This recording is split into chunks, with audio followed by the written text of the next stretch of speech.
Alright, opened up the DC converter box and found a bit of cardboard in the bottom, and the PCB was resting on the cardboard. That's not good enough. So now I've started, I may as well complete it. I'll do the caps, and what I'm going to do is cut out a bit of clear plastic and sit that on the bottom.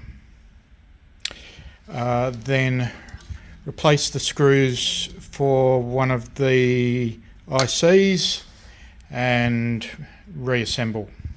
Alright, so what I'm going to use is a bit of polyethylene or polyethylene or something along those lines. I've just cut that out of a spare lid that I have.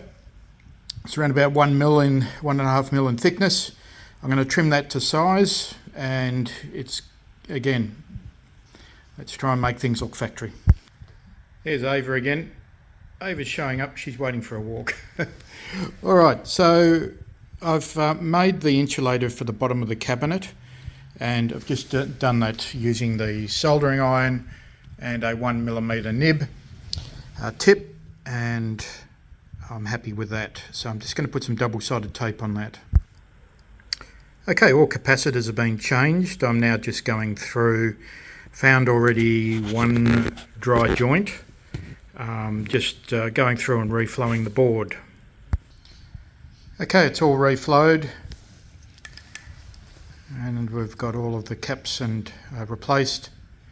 Now it's reassembly, which is easy, and then we sort it out from there.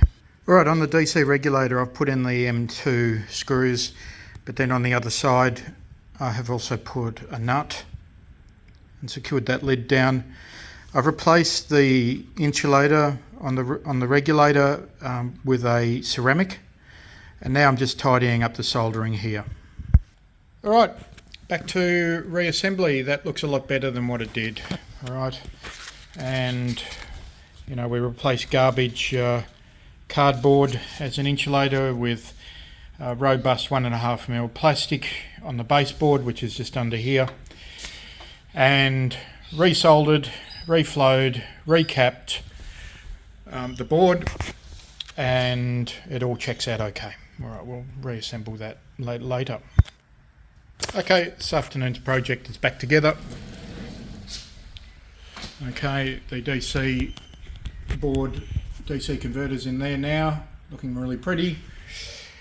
And we're moving on. So the next thing is to now start analysing the schematic, just to see the product codes for the start on and off relay, replace that, rewire back to the on and off switch, and then hook up to the power supply.